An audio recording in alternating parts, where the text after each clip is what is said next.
Going on, guys? So I'm gonna do a quick little update, man, on a product that I have been using for since like November when I bought it. It is the King Kamp. Y'all probably seen this in some of the videos, some of the pictures and whatnot. It's a really nice inflatable sofa, but it didn't last very long. Now, what I'm going to show you is that I just found another hole. Not too long ago, this thing would not hold air. It just, out of the blue, it just stopped holding air. I wasn't sure what the heck was wrong with it. I actually patched it twice on the other side. I don't want to flip it over now because I have to fix another hole.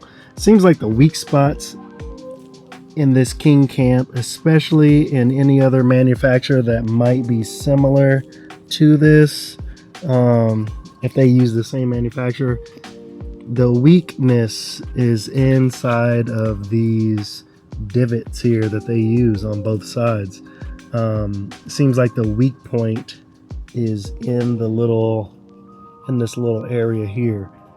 I've patched two on the other side, on the back side of this thing, and then now I just found an absolute another hole. And you can't even really see it with the naked eye. You can really see it once the air is in there, because then it opens up and it's just spraying air out of there. So this thing doesn't stay inflated very long. I thought I fixed it completely last night. Apparently I did not. So we're gonna fix it now. Trial and error, man. Trial and error. Yeah. So I grabbed this stuff right here that I have been using, vinyl cement. Comes like a little brush. I'm gonna go ahead and brush that on, and then once that dries up, after I apply a good amount to it, I'll let it dry, and then I'm gonna put this film, this what do you call it, repair film, on top of that for double protection, and we'll see how that holds.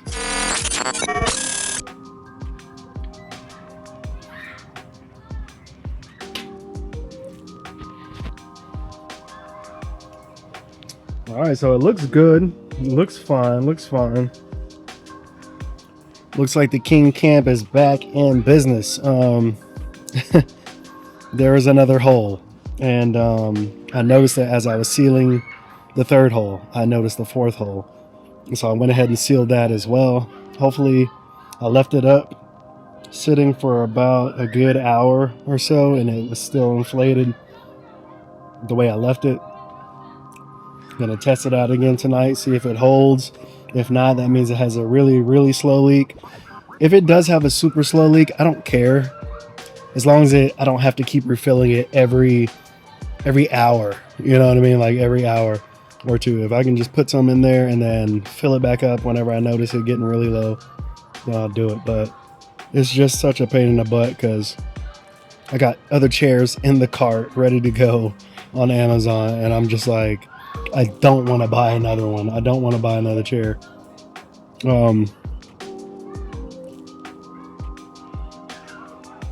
What's that? Anyways, so yeah, we got everything ready, good to go. That chair is going back in the garage. That's what I was using temporarily while this one was down.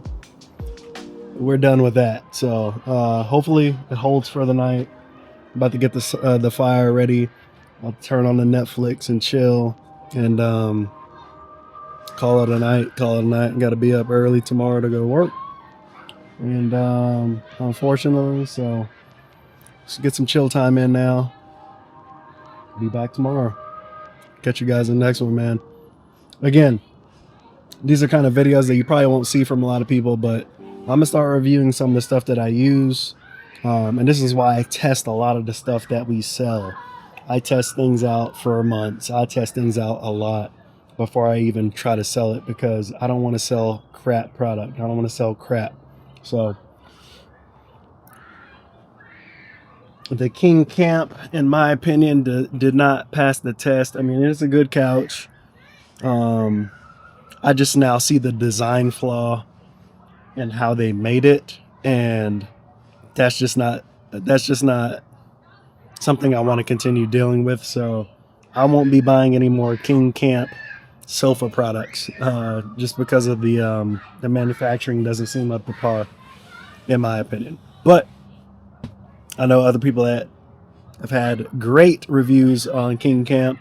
And again, I think it's not everything. I think it's just sometimes you just get a bad batch or just get a default, a faulty product. It is what it is. But it just kind of dissuades me from getting another one because these are not cheap. All right. I think I spent $169 on this. And if you want something as big, or, you're going to be paying around the same price on Amazon. But it's a good couch. I love it. The top part is separately filled, and it does not have any issues. It's just the bottom part. So right now it's holding up. Anyways, about to light this fire up and get it cracking, man. Let's get this Netflix. I've been watching the hell out of this new show. New to me because I never watched it, but Alice in Borderland is freaking amazing.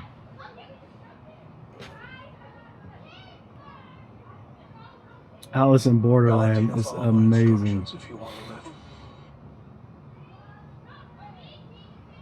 So, yeah, if you guys are thinking about getting out there and camping, man, make sure you hit up Cloth and Craft Boutique, man.